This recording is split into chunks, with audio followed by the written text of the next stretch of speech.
नमस्कार साथियों, स्वागत है आपका अपने यूट्यूब चैनल विद्या संचार क्लासेस पे।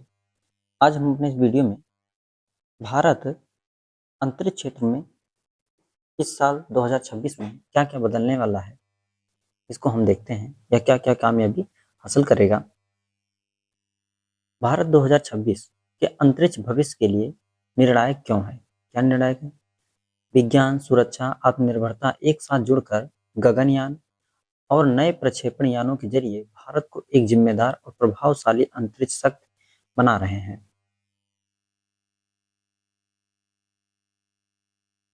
भारत के लिए यह परिवर्तन अचानक नहीं आया। वर्ष 2025 को देश उस साल के रूप में याद रखा रखेगा जब उसने पहली बार उच्च प्रौद्योगिकी पर आधारित सटीक सैन्य कार्यवाही ऑपरेशन सिंदूर को अंजाम दिया।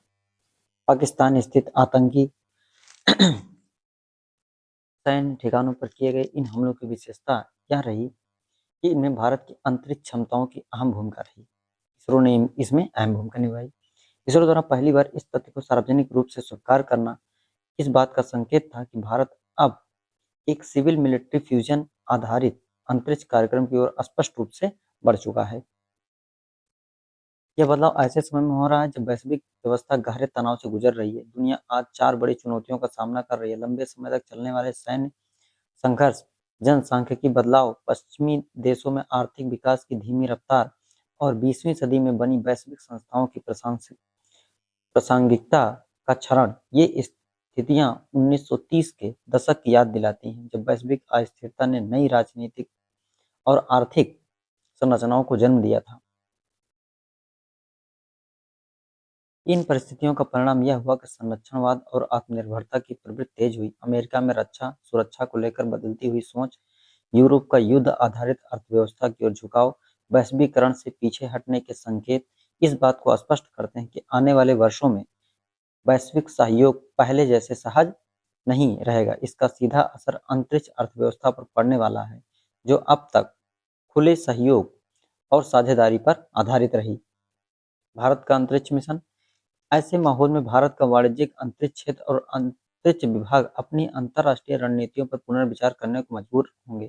पिछले 5 वर्षों में भारत के निजी अंतरिक्ष स्टार्टअप ने पश्चिमी देशों के साथ साझेदारी की महत्वाकांक्षा दिखाई थी, लेकिन ऑपरेशन सिंदूर के बाद पश्चिमी देशों की प्रतिक्रियाओं ने यह साफ कर दिया कि अंतरिक्ष सहयोग अब केवल व्यावसायिक नहीं बल्कि राजनीतिक और रणनीतिक कसौटियों पर परखा जाएगा। ऐसे में भारत उन देशों के साझेदारी को प्राथमिकता देगा जिनकी भारत की प्रगति में वास्तविक और दीर्घकालिक रुचि है। भारत आज बहुध्रुवीय वैश्विक व्यवस्था का एक महत्वपूर्ण स्तंभ बन चुका है। 2026 में उसे अंतरिक्ष तकनीक, दूरसंचार, अंतरिक्ष आपूर्ति श्रृंखला में अपनी संप्रभुता और आत्मनिर्भरता को लेकर ठोस फैसले लेने होंगे। खासकर यह सुनिश्चित करना होगा कि उसकी अंतरिक्ष क्षमताएं न केवल आर्थिक विकास बल्कि राष्ट्रीय सुरक्षा, खुफिया जरूरतों को भी पूरा कर सके। बाह्य अंतरिक्ष अब केवल वैज्ञानिक खोज का क्षेत्र नहीं रहा, यह भारत के प्रभाव क्षेत्र का विस्तार बन चुका है। वर्ष 2026 गगनयान मिशन के लिहाज से भी अत्यंत महत्वपूर्ण होगा। भारत का मानव अंतरिक्ष उड़ान कार्यक्रम केवल राष्ट्रीय गौरव का प्रतीक नहीं है, बल्कि इसके साथ कई व्यवहारिक और रणनीतिक जिम्मेदारियां भी जुड़ी हैं। भारतीय व्योमनाट्स की सुरक्षा, विशेषकर निम्न पृथ्वी कक्ष में, भारत को एक सीमित कक्षीय क्षेत्र में बढ़ती उपग्रह भीड़ और अंतरिक्ष मलबे की समस्या पर गंभीरता से सोचने के लिए मजबूर करेगी।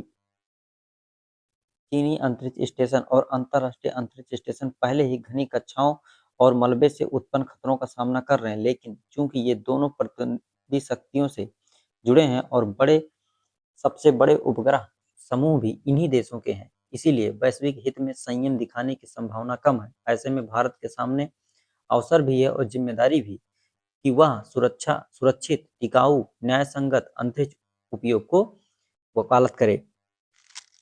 हमारे जो प्रतियोगिता है वो चीन जैसे देशों के साथ, रूस से, अमेरिका जैसे देशों के साथ है। जैसे अंतरिक्ष स्टेशन, अंतर्राष्ट्रीय अंतरिक्ष स्टेशन भी है, चीन भी अपना अंतरिक्ष स्टेशन स्थापित कर रहा है, भारत भी अंतरिक्ष स्टेशन 2035 तक अपना अंतरिक्ष स्टेशन स्थापित करने की योजना बना रहा है और 2026 में गगनयान भी भेजने की योजना है। 2026 नए प्रक्षेपण क्षमताओं के लिहाज से भी भारत के लिए उल्लेखनीय होगा। इससे अभी हाल ही में 2025 में शुरुआत में ही भारत ने जो एक उपग्रह लॉन्च कर रहा, तो उसमें क्या हो गया, तीसरे चरण में जाके फेल हो गया है। इससे हमको सीख लेने की ज़रूरत पड़ेगी कि हमारी जो भी योजना है आगे सैटेलाइट लॉन्च करने का, उसमें भी कोई सैटेलाइट फेल नहीं हो।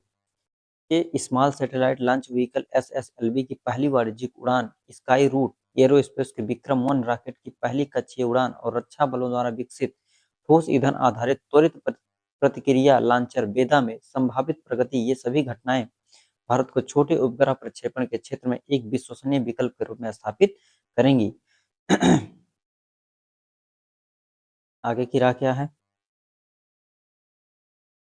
इसके साथ ही इसरो कई उन्नत स्वदेशी तकनीकों का प्रदर्शन करेगा, जैसे उन्नत संचार के लिए ट्रैफिकिंग वेब ट्यूब एम्पलीफायर, सुरक्षित संचार के लिए क्वांटम की डिस्ट्रीब्यूशन, उच्च थ्रस्ट विद्युत प्रौद्योगिकी प्रणाली। ये तकनीकी भविष्य में भारतीय उपग्रहों अंतरिक्ष यानों की रीढ़ बन सकती हैं।